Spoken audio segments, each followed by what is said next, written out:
So here we are. We are picking up on Amendment number 21. This one is directly connected to Amendment number 18. I often will refer to the years 18 and 21 as two very significant years in a person's life. And so, because they're connected in life, they're also connected in the amendments. 18, of course, prohibited the manufacture, sale, and transport of alcohol.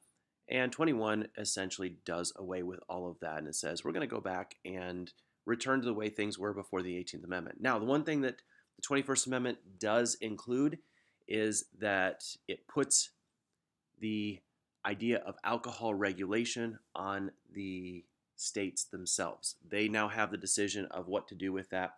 Some states, for a number of years, would refuse to allow the sale of alcohol on Sundays. And I remember a few years back in Georgia where they changed that, and there were a lot of people who were excited because of Sunday afternoon football.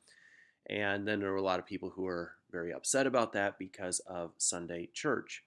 So it depends on your position on that issue as far as whether you think that was a good thing or a bad thing. But the states do have the power to regulate that, determine how they want to establish uh, alcohol sales. Amendment number 22, very important to our executive office, is the limit on presidential terms. This is a clear response to President Franklin Roosevelt and his four-term presidency. Now, he didn't finish out all four terms. We know that he died in the middle or the beginning of that fourth term, but he did serve more than the standard two terms that all the presidents had honored based off of George Washington's precedent.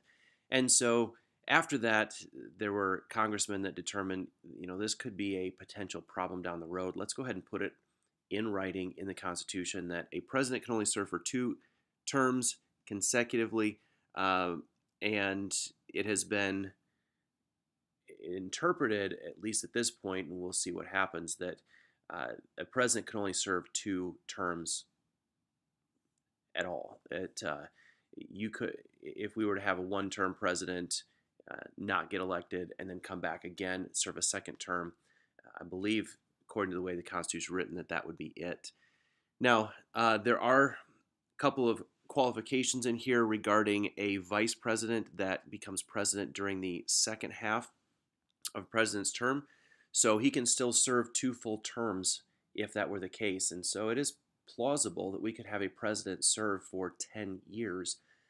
But the key is when he takes over for the president ahead of him, whether it's by resignation, impeachment, or death of the previous president. As long as it's in the second half of that term, he can go ahead and finish that out, and that does not count against his own running for president.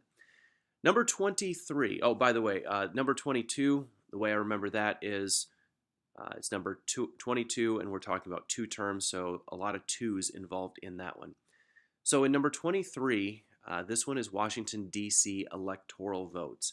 So Washington, D.C. gets 3 electoral votes, so the 23 is the 3 electoral votes. Washington, D.C. did not have any influence on the presidential election for a long time because it really does not fit into a state. So the citizens of the city said, hey, we're voting for president, but where does our vote go because of how the Electoral College works? Congress recognized the fact that this was a loophole in the way the system worked and decided to give Washington, D.C. 3 electoral votes. And so now they can vote in those national elections. Now, they do not get representation in Congress or in the Senate, and that is still a matter of contention for those who live in the city, in the District of Columbia. That is still something that is under consideration, whether they should have their own senator, their own, it'd be 2 senators, or whether they should have their own member in the House of Representatives. Up to this point, that's not been something that has moved forward. Number 24 deals with poll tax. Imagine this. The people in the South were still struggling with the Jim Crow laws and the 13th, 14th, and 15th Amendment. And so there were still poll taxes that were going on, even though they were supposed to be long gone by this time. There were still those who were trying to prohibit former slaves and African Americans from voting based off of their low income levels. And this was a way for the elite to be able to secure their own people in important government positions. And so when you would have those that could pay their poll tax be the ones to vote, they were going to heavily sway that.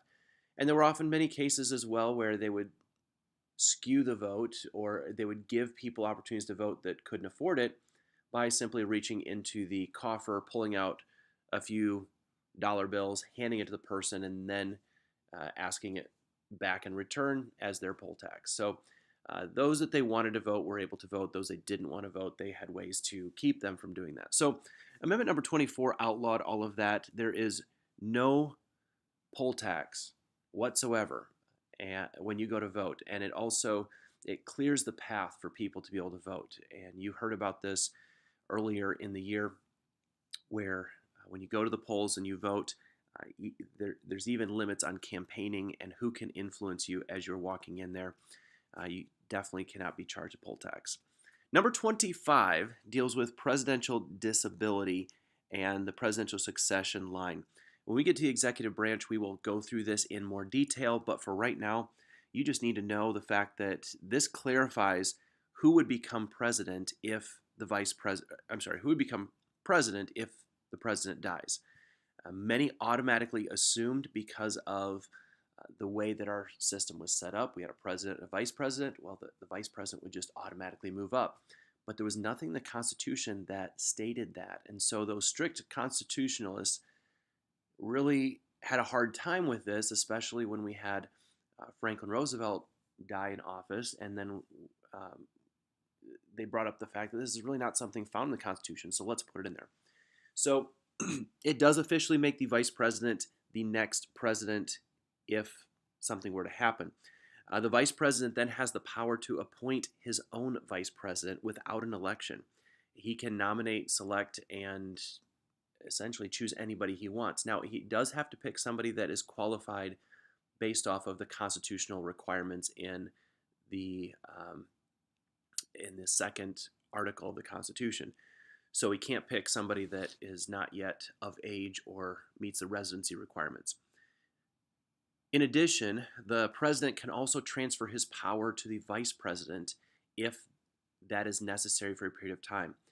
This is a provision that was put in place due to presidential illness, or if a president was to go into surgery. And a couple of times this has happened. Most recently in my memory was when President Reagan was shot. He transferred his powers while he was in the operating room. He transferred those to his vice president during that time. And then as soon as he was capable, then those powers transferred back to the president himself. The president can also be declared unfit to fulfill his duties in Amendment number 25.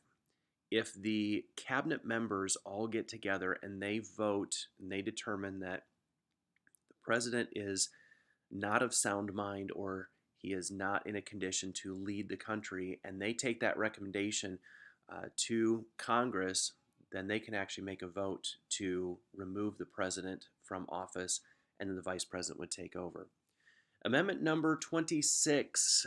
This one gives 18-year-olds the right to vote. I remember this one because when you add the numbers 2 and 6 together, you get 8, which is almost 18. But it puts that together where 18-year-olds are able to vote. This one came about right around the time of the Vietnam War, when 18-year-olds were being drafted into the military, many of which were drafted against their will, or many were going and volunteering right out of high school. And logically, the argument was that if they could go out and they could fight and die for our country, they should be able to vote for the president and the congressmen who are enforcing the draft and forcing them to go out into battle. So that one makes a lot of sense, and I think that was probably a good thing.